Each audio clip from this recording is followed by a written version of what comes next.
고대 시대에는 나라마다 민족마다 자기들을 지키고 보호하는 수호신이 있었습니다. 수호신을 만든 거죠. 만들어서 그 신을 믿고 숭배하는 그런 인류의 역사가 지금까지도 이어져 오고 있습니다. 그런 가운데 애굽이라는 나라는 하나의 수호신이 아니라 만신전을 가지고 있었습니다. 만신전이란 것은 여러 신을 섬기는 것을 말합니다. 우리가 지금 본문에서 보고 있듯이 나일강을 섬겼고, 나일강에 신들이 몇 개가 있었고, 또 파리를 신으로 섬겼고, 또 태양을 신으로 섬겼고, 온갖 것을 우상으로 섬기는 그런 나라였습니다. 그런데 하나님께서 그 애굽이 섬기는 신들에 대하여서 하나하나 지금 지난주 말씀으로 보면 도장 깨기를 하면서 그것이 무익하고 헛되다는 것을 알게 합니다. 오히려 그들이 믿고 섬겼던 신들이 오히려 허탄하고 오히려 부담스럽고 불편하고 두려운 존재로 전락하게 되는 것을 봅니다. 나일강이 피로 변하든지 오늘 본문에서처럼 개구리가 생기든지 이것은 어떻게 보면 자연재해 같은데 자연재해가 아니라 하나님의 분명한 심판이라는 것을 하나님께서 말씀하고 계십니다. 첫 번째 재앙이 나일강이 피로 변하여서 먹을 물이 없어지고 온통 전염병이 돌게 되는 것이었다면, 두 번째 애굽에 임한 하나님의 심판은 애굽 전역에 개구리가 올라온 것입니다. 오늘 본문 6절에 보면 아론이 애굽 물을 그의 손에 애굽 물들 위에 그의 손을 내밀매 개구리가 올라와서 애굽 땅에 덮이니라고 합니다. 개구리는 다산의 상징이었습니다. 애굽 사람들이 섬기는 신들 중에 크눔이라는 신이 있는데 그것은 인간을 창조한 신이다라고 믿었던 신이 크눔 신입니다. 그 크눔 신의 아내가 되는 신이 있는데 크눔 신이 인간을 만들면은 그 인간에게 생명을 불어넣고 그 복을 주는 신이 헤켓이라는 크눔 신의 아내가 되는 여신입니다. 그 헤켓 신의 형상이 개구리 형상을 하고 있습니다. 그래서 여러분 관심 있는 분들은 요즘 인터넷이 잘 돼 있으니까 찾아보면은 실제로 이런 신을 섬겼구나 하는데 개구리 모양을 하고 있습니다. 이 개구리 모양을 하고 있는 헤켓 신이 애굽 사람들에게 풍요를 주고 생명을 주고 복을 준다라고 믿었던 것입니다. 하나님께서는 나일 강물을 피로 변하여서 저주가 되게 했습니다. 그런데 그 나일 강에서 개구리가 오늘 올라옵니다. 그리고 6절 올라와서 신하의 집에 왕궁의 밥그릇에까지 떡반죽 그릇까지 개구리가 가득 차게 되는 무슨 말입니까? 이미 저주를 받은 나일강의 저주가 육지로 확장되어지는 모습입니다. 오늘 본문 3절에 보면 개구리가 나일강에서 무수히 생기고 올라와서 내 궁과 내 침실과 내 침상위와 내 신하의 집과 내 백성과 내 화덕과 내 떡반죽 그릇에 들어갈 것이라 합니다. 이 일로 말미암아, 이 사건으로 말미암아 바로 왕뿐만 아니라 애굽의 신하들, 아니 애굽에 살고 있는 모든 사람들이 이 개구리라고 하면은 질겁을 하게 되는 겁니다. 그들이 조금 전까지는 신으로 믿고 섬기고 제사를 드렸던 그 신이었지만은, 그래서 개구리는 밟지도 않는 그런 존재였는데 이제는 이것만치 성가시고 거추장스러운 것이 없습니다. 불편합니다. 그래서 떠나가기를 바랍니다. 8절에 보면 바로가 모세와 아론을 불러 이르되 여호와께 구하여 나와 내 백성에게서 개구리를 떠나게 하라. 더 이상 애굽의 바로 왕이나 사람들이 이 개구리 신을 섬기고 싶지 않은 존재가 되어진 것입니다. 바로 왕이 요술사들을 불러서 모세와 아론이 행한 그 놀라운 기적을 같이 따라하게 했습니다. 그러자 바로 왕의 요술사들도 요술을 부려가지고 개구리가 생겨나게 했습니다. 개구리가 막 생겨난 거예요. 그런데 문제가 하나 있습니다. 지금 개구리가 온 전역에 퍼져서 왕궁의 침실에 밥그릇에 다 들어와 있는데 바로 왕의 요술사들이 개구리를 더 만들어내고 있는 겁니다. 이거는 쓸모없는 요술이고 능력인 겁니다. 생겨난 개구리를 없애야 되는데 바로 왕의 요술사들이 이 개구리를 만들 줄은 알았지 없앨 줄은 몰랐던 겁니다. 무력한 겁니다. 하나님이 행하신 재앙, 하나님이 행하신 그 능력을 인간의 어떤 능력으로 요술로 감당할 수 없다는 것을 보여줍니다. 바로 왕이 그것을 목격했습니다. 그리고 깨닫습니다. 아, 이거는 내 힘으로 애굽의 어떤 요술사들이나 어떤 능력으로 감당할 수 있는 일이 아니구나. 이것은 하나님만이 하실 수 있구나 라는 것을 깨닫게 됩니다. 언제 깨달았다고요? 자신이 가진 모든 능력을 통해서 문제를 해결하려고 했는데 문제가 해결이 안 되었을 때 개구리를 없애라고 요술사를 불렀더니 문제를 더 크게만 만들어 놓은 겁니다. 그 문제를 해결할 수 없을 때 그때 자신의 한계를 느낀 바로 왕이 하나님을 알게 됩니다. 먼저 출애굽기 5장 2절에 보면은 바로 왕이 어떤 마음을 가졌는지가 나오는데 바로가 이르되 여호와가 누구이기에 내가 그의 목소리를 듣고 이스라엘을 보내겠느냐? 나는 여호와를 알지 못하니 이스라엘을 보내지 아니하리라. 이게 바로 왕이 가졌던 마음입니다. 여호와 하나님에 대해서 나는 모른다. 들은 적도 없고 인정하기도 싫고 그가 누군데 내가 그의 말을 들어서 이스라엘 백성을 보냈느냐? 난 그렇게 하지 않을 것이다. 완강한 모습입니다. 그런데 두 번째 재앙이 딱 시작되고 개구리를 처치하지 못하니까 바로 왕이 어떻게 말합니까? 오늘 본문 8절에 보면 바로가 모세와 아론을 불러 이르되 여호와께 구하여 나와 내 백성에게서 개구리를 떠나게 하라.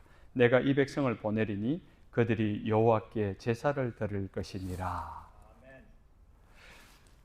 희한하지 않습니까? 나는 하나님을 모른다 했던 사람이 모세와 아론을 불러서 여호와께 구하여 이 개구리를 없애달라. 하나님을 자기 입으로 말하고 있습니다. 하나님을 알아가는 데는요, 두 가지 방법이 있습니다. 하나는 긍정적인 있고 순방향적인 은혜가 있는데 예를 들면 모태신앙이 그런 겁니다. 태어나 보니까 우리 부모님이 하나님을 잘 믿는 믿음의 가정에 태어나 버린 겁니다. 그러면 그 자녀는 선택의 여지가 없이 어릴 때부터 그냥 교회를 다닌 겁니다. 자기가 의식이 없을 때 2살 이전에 이미 유아세를 다 받아버렸고 그 부모님이 신앙고백을 다 해버린 겁니다. 그러니까 얘는 어릴 때부터 이미 하나님이 점 찍어 놓은 그런 은혜 속에 살아갑니다. 사춘기도 있고 방황기도 있지만은 이미 자연스럽게 매일같이 매주마다 교회를 다니면서 주일학교를 통해서 성경을 배우고 또 설교를 통해서 하나님 은혜를 알고 수련회 갔다 와서 은혜를 한 번씩 경험하면서 자연스럽게 하나님을 알아가는 순방향의 신앙, 하나님을 그렇게 알아가는 사람이 있습니다. 아마 여러분 가운데 절반 정도는 그렇게 하나님을 알았을 겁니다. 두 번째 반응은 부정적이고 역방향적인 방향입니다. 하나님을 믿지 않습니다. 거부합니다. 인정하지 않습니다. 그런 사람이 있습니다. 여러분에게 노골적으로 여러분이 교회 다닌다 하면은 시비 거는 사람 있죠.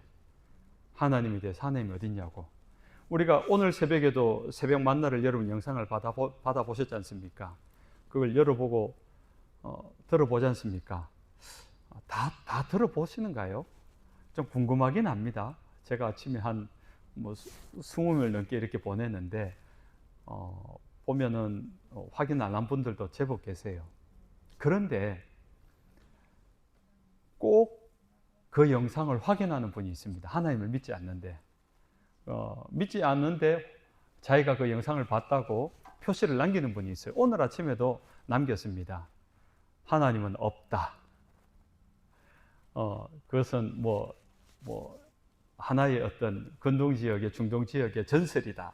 짜집기한 이야기다. 이러면서 꼭 글을 남기고 가요. 그런 사람이 있습니다. 적극적으로. 자, 긍정적으로 하나님을 알게 되든지 부정적으로 하나님을 알게 되든지 안티기독교인 인정하지 않고 부인하고 박해하는 사람, 여러분 공통점이 무엇인지 아십니까? 하나님에 대하여 관심이 있다는 겁니다.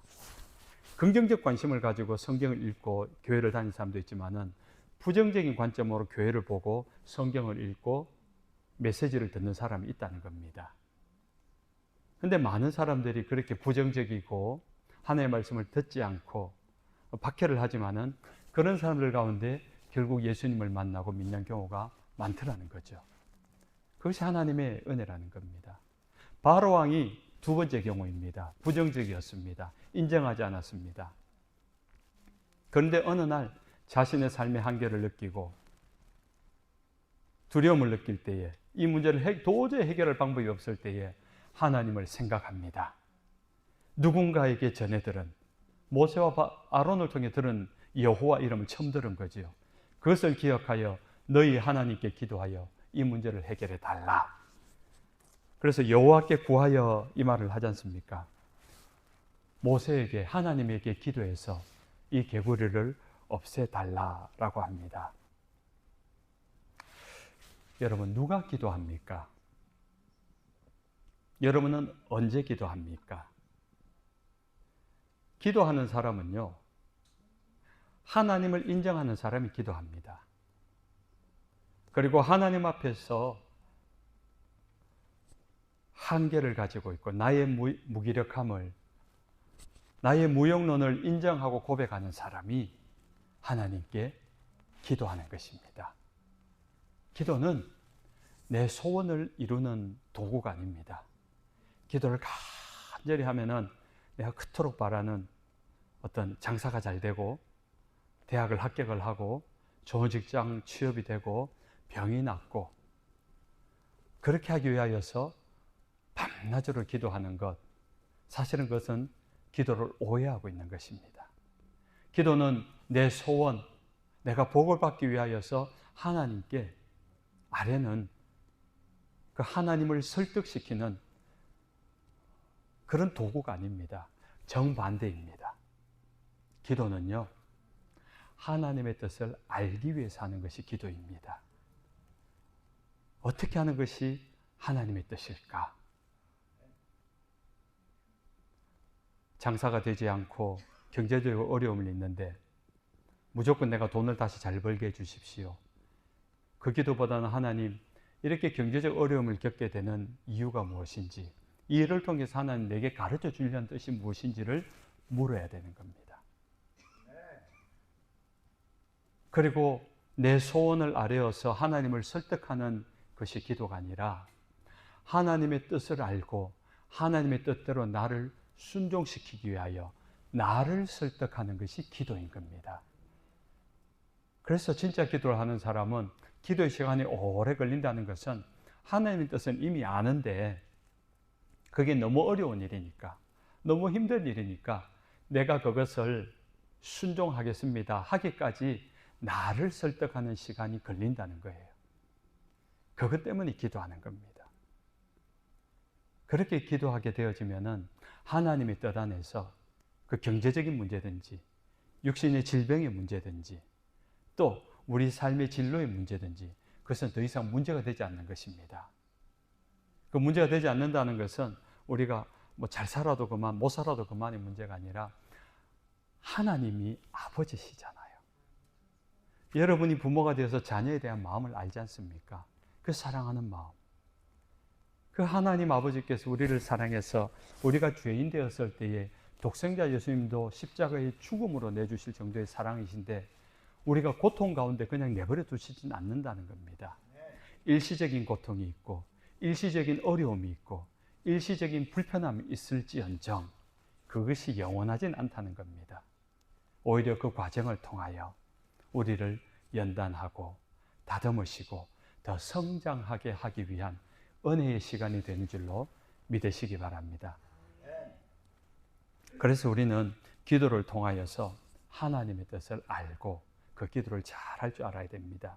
마가복음 6장에 보면요, 예수님의 제자들이 권능을 받아서 전도하러 나갑니다. 그래서 마을에서 만나는 사람마다 귀신을 쫓아내고 병자를 고치고 놀라운 기적들을 행하고 돌아와서 막 보고를 합니다. 그 제자들이 한 70명이 되었는데 한 사람도 빠짐없이 그런 능력을 행하고 돌아와서 의기양양합니다. 그리고 9장에 딱 갔는데 9장에서 예수님이 변화산에서 하나님과 교통하고 내려왔는데 산 밑에 이 제자들이 막 쩔쩔매고 있습니다.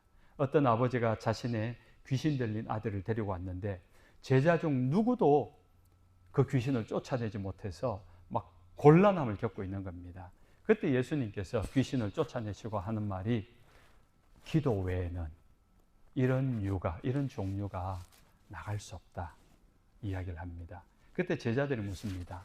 왜 우리도 이미 앞서서 귀신도 쫓아내어 봤고 병자도 고쳐봤는데 지금은 안 되는 것입니까? 그때 예수님이 그 말씀을 하신 거예요. 기도 외에는 이렇게 되지 않는다. 제자들은 지금 이 산 밑에서 만난 귀신 들린 아이를 고치려고 할 때 내가 이미 귀신을 쫓아낸 경험이 있기 때문에, 능력이 있기 때문에 그 경험에 의지해서, 그 능력에 의지해서 쫓아내려고 했는데 예수님은 정정해 주십니다. 네가 가지고 있는 능력과 경험을 가지고 하는 것이 아니라 지금 이 순간에 또 그런 문제가 있다면 그것은 기도해야만 이런 문제는 해결될 수 있다. 그래서 우리 인생 가운데 기도할 수 있다는 것은 큰 은혜인 것입니다. 여러분의 삶들 속에, 하루 일상 속에서 말씀을 여러분이 펼쳐들고 읽을 수 있다는 것은 그냥 하나님의 은혜를 내 손으로 가져오는 겁니다. 내가 하나님께 기도한다면 하나님의 능력을 내가 가져오는 겁니다. 아멘 합시다. 그만큼 말씀과 기도는 하나님의 강력한 은혜이고 능력인 줄로 믿으시기 바랍니다.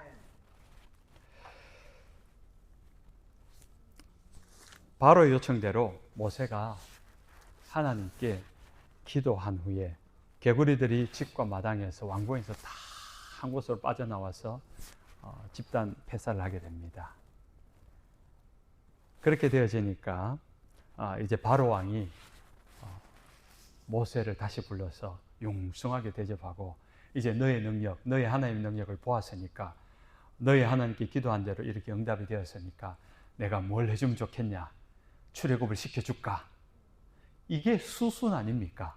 사람의 염치가 있다면 그렇게 돼야 되는데 성경은 다르게 이야기합니다. 15절. 그러나 바로가 숨을 쉴 수 있게 됨을 보았을 때 그의 마음을 완강하게 하여 그들의 말을 듣지 아니하였으니, 징그러운 개구리들이 막 온몸에 붙어 있다가 떡그릇, 반죽그릇, 밥그릇에 있다가 다 나가고 나니까 이제 좀 살만하니까 숨을 쉴 수 있게 되니까, 한숨 돌리게 되니까 이 말입니다. 그러니까 마음이 다시 완강해졌다. 굳어져 버렸다는 거죠. 자기 고집이 생겼다라는 겁니다. 그래서 마음이 바뀌어요. 모세가 이제 하나님의 능력을 알았으니 하나님의 백성 이스라엘을 출애굽시켜 주십시오. 내가 그런 약속한 적 없는데 안 돼 라고 이야기하는 겁니다.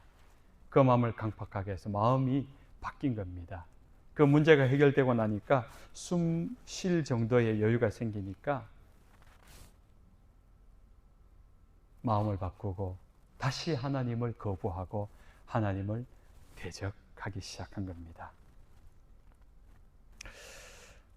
바로가 개구리로 말미암아 불편해지고 고통스럽고 그 문제는 점점 커져만 가고, 그래서 자신이 어떻게 할 바를 모르는, 숨을 쉴 수 없는 그 괴로움 속에 있을 때는 하나님을 찾고 하나님을 생각하고 하나님께 기도했습니다.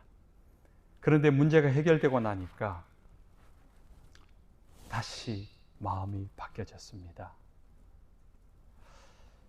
여러분, 이런 모습들이 우리의 인생 가운데도 경험해 본 적이 한두 번은 있을 겁니다. 많은 사람들에게 예수님을, 하나님을 언제 만났느냐, 언제 찾았느냐 물어보면 고난의 때라고 합니다. 정말 많은 사람들이 말도 안 되게 힘들 때에 그때 하나님을 찾게 되더라고. 어떤 탈북자의 간증도 생각이 납니다. 북한에서 도저히 하나님에 대해서 말을 꺼낼 수 없는, 꺼내기만 하면, 누가 듣기만 하면은 노동 수용소로 잡혀가야 되는데, 그렇게 하나님이 어디서 라고 그렇게 교육을 받았던 사람인데 탈북을 하는 과정 가운데 그 38선을 지나는 그 강을 지날 때 정말 죽을 것 같더랍니다. 그때 죽을 것 같을 그때에 하나님 나 좀 살려주십시오. 자기도 깜짝 놀랐답니다. 내가 왜 갑자기 하나님을 찾지? 한 번도 찾아본 적 없고 불러본 적 없는 하나님에 대해서 정말로 이제 여기서 총에 맞아 죽든지 강에 빠져 죽든지 죽을 위기에 처하니까 자기도 모르게 정말 그 죽음을 맞닥뜨리고 있는 바로 눈앞에 죽음을 앞두고 나를 살려주실 분은 하나님밖에 없구나 생각하며 하나님을 찾게 되었을 때 정말로 달이 환하게 다 비치는데 그 강을 지나가는 옆에 북한 초소를 지나가는데도 그 북한 초소 군인들이 자기를 보았을 것 같은데 아무런 제재를 하지 않더랍니다. 그렇게 유유히 탈출에 성공해서 가장 먼저 찾아간 것이 교회를 찾아가서 목사님을 찾아가서 하나님을 믿게 되었다 이야기하더라고요.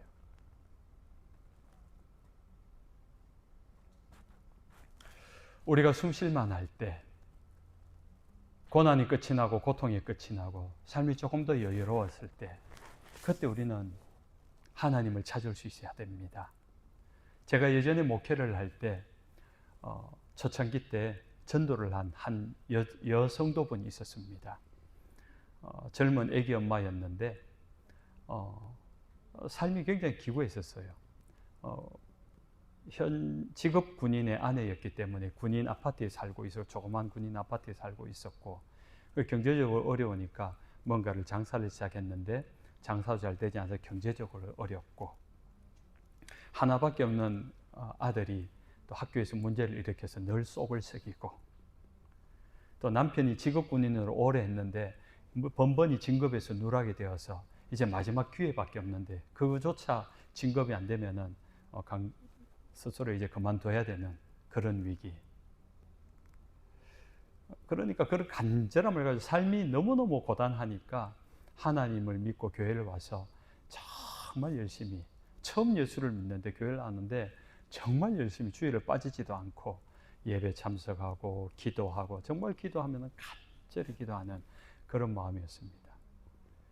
그런 가운데 정말로 놀랍게 하나님께서 응답을 하신 건지 은혜를 주신 것인지 그 마지막 기회에 남편은 진급을 했고 또 장사도 너무 잘 된 거예요. 너무 잘 돼가지고 사장님 되었어요. 그래서 막 돈이 막 모이니까 나중에는 본인은 그 업장에 나타나지도 않고 사람을 써서 그냥 관리만 하고 또 불임이었던 자기의 동생이 있었는데 몇 번이나 시험관 악의하고 실패하고 했었는데 결국 그 동생도 전도해서 교회를 데리고 왔습니다. 그래서 제 손으로 세례를 주고 그 동생도 간절히 기도했는데 정말로 그렇게 세례를 받고 예수를 믿고 난 다음에 아기가 임신을 하고 지금 너무 잘 크고 있는 거예요. 어머니의 건강을 위해서도 기도했는데 지금 건강하시고 모든 것이 예전과 너무 바뀌었습니다. 예수는 믿기 전과 믿은 후로 바뀌어졌습니다. 너무 풍성하고 부유해졌습니다.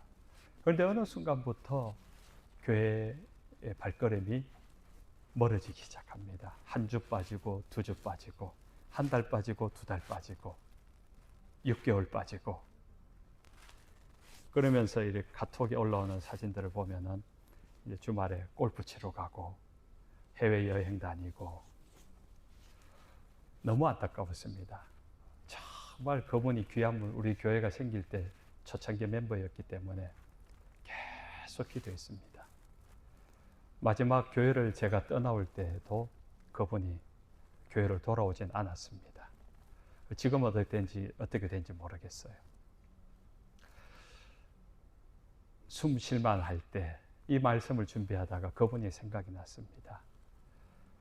차라리 이분에게 여전히 경제적 결핍이 있었더라면 하는 일이 좀 덜 되었다면 삶은 불편할지 모르지만 하나님을 놓치지 않았을 텐데 오히려 그의 부요함이 하나님을 놓아버리게 만들고 멀어지게 만들었구나. 안타깝다라는 마음이 들었습니다. 이제 말씀을 맺습니다. 사랑하는 하나님의 백성 여러분, 여러분은 하나님을 언제 찾으셨습니까? 하나님을 언제 만나셨습니까? 아마 대부분은 고통 중에, 고난 중에, 어려움 중에 있을 때 주님을 찾았고 만났을 것입니다. 많은 분들이 고난의 때에 오히려 하나님을 버리고 떠나는 경우도 많습니다. 그러나 그에 못지않게 그 고난 때문에, 그 힘겨움 때문에 오히려 하나님을 찾고 하나님을 만나고 하나님과 함께하는 사람들도 보았습니다. 우리의 삶들 속에 고난이든지 풍요함이든지 그것은 우리에게 주신 하나님의 은혜의 기회라고 생각합니다. 긍정적으로 주님을 만나시든지 부정적으로 하나님에 대해서 부인하고 거절하고 반박하든지 하나님을 향한 마음이 있다는 겁니다. 그것이 우리 안에 있는 창조의 흔적입니다. 초반에 말씀드린 것처럼 모든 나라와 민족들은 수호신이 있습니다. 그 민족들마다 믿는 신들이 있다고요. 누구도 가르쳐 주지 않았는데 사람은 신을 찾습니다. 왜냐하면 신에 의해 창조되었기 때문에. 그래서 무의식적이라도 자기가 믿고 의지할 신을 찾게 되어 있습니다. 저는 그것을 창조의 흔적이라고 합니다. 그런데 정말 그 하나님을 만나야 하는데 많은 사람들이 만신전을 찾습니다. 바알을 섬기고 개구리를 찾고 파리를 찾고. 그러나 오늘 하나님께서 나일강의 신도 그놈이나 헤켓 같은 신이 아니라 그 신들조차도 심판하고 진정한 창조주 하나님으로서 우리에게 나타내시면서 내가 너희들의 인생에 함께하고 있다 말씀하고 있습니다. 고난도 통과하게 하시지만은 때로는 이 바로왕처럼 숨 쉴만 할 때를 만날 때가 있을 겁니다. 경제적으로 부유해지든지 하던 일들이 형통해지든지 세상에서 승승장구하며 높아지든지 그렇게 풍요로워질 그때가 마지막 유혹인 것입니다. 마지막 시험인 것입니다. 그 숨 쉴만 할 때 우리는 그 숨을 하나님을 향하여 쉬어야 합니다. 하나님을 향하여 감사하고 하나님을 시인하고 하나님을 찬송하고 나의 하나님이 이렇게 하셨습니다. 이 모든 것이 하나님의 은혜입니다. 인정하고 고백하는 믿음의 고백을 여러분이 숨 쉴 때마다 고백되어지기를 주 예수님의 이름으로 축원합니다. 아멘.